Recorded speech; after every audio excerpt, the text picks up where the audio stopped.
14 जनवरी की एक सूचना हम कर दें।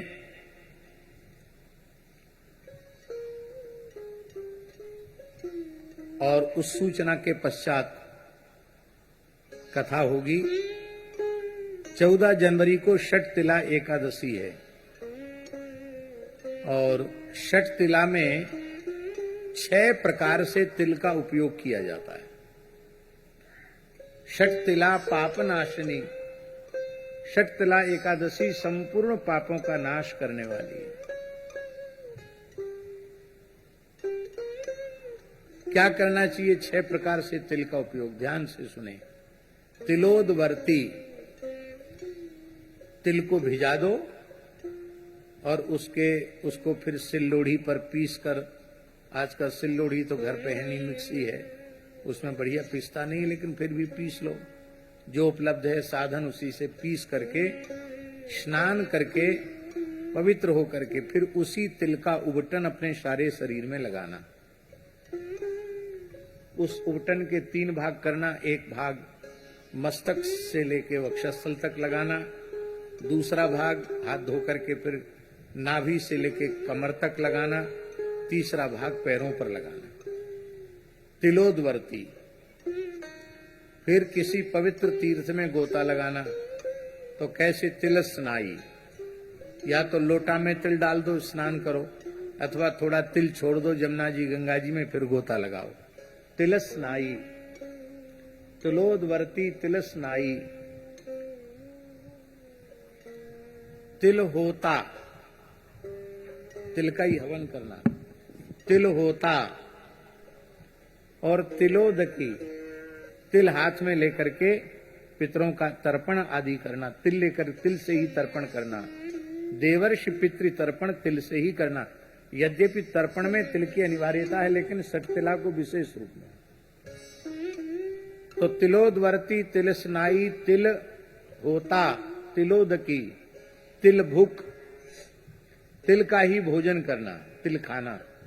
यद्यपि तिल सप्त धान्य में आते हैं, लेकिन चूंकि एकादशी का नाम ही षटतिला है, इसलिए उस दिन व्रत में तिल ग्राह्य है।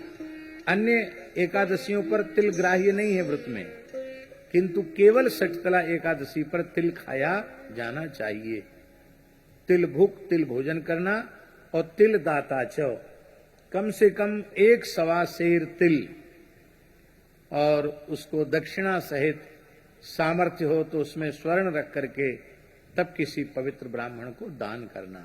इस प्रकार से तिल दाता और तिल भुक, तिल दाता च, षटतिला पापनाशनी, ये 6 प्रकार से तिल का उपयोग करने से संपूर्ण जीवन के पाप नष्ट हो जाते हैं। भगवान यज्ञवाराह के पसीने से तिल की उत्पत्ति हुई है, इसलिए तिल को बहुत पवित्र माना गया। जब सूर्य मकर राशि में प्रवेश करते हैं और 1 मास तक मकर राशि में रहते हैं, प्रतिदिन तिल का उबटन लगाकर स्नान करना चाहिए।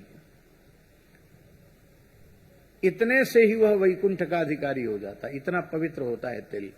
ऐसा भी पुराणों में लिखा है, कोई अत्यंत निर्धन व्यक्ति वो तिल भी न जुटा सकता हो तो क्या करे?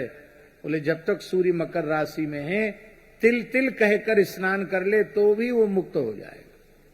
इतना तिल का महात्म्य है। तिल का दान महादान कहा जाता है।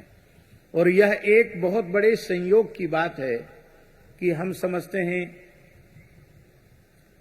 कि पूरी स्मृति तो हमको नहीं है, लेकिन शायद 30-35 वर्ष के बाद ऐसा संयोग आया होगा कि जो षटतिला और मकर संक्रांति दोनों एक ही तिथि पर पड़ रही है।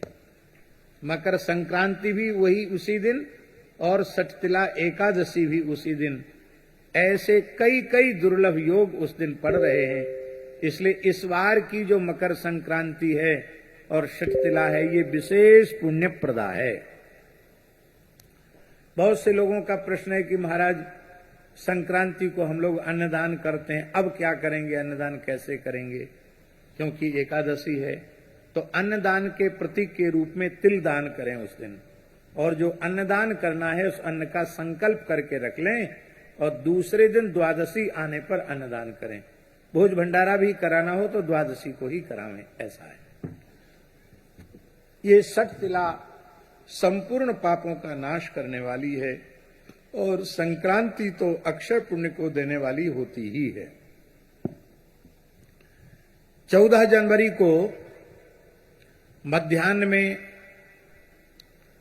लगभग 3:13 से एकादशी का और मकर संक्रांति का पुण्य काल आरंभ होगा, जो सूर्यास्त होने तक चलेगा। तो वैसे संक्रांति में भी विशेष रूप में मकर संक्रांति के अवसर पर समुद्र स्नान की बड़ी महिमा है। संभव हो तो तापी सिंधु संगम में, और उतना संभव ना हो तो केवल समुद्र स्नान करना बहुत ही पुण्यप्रद है, ऐसा समझना चाहिए। श्री सीताराम प्रतिदिन सत्संग एवं दर्शन के लिए श्री महाराज जी के ऑफिशियल चैनल को जरूर सब्सक्राइब करें।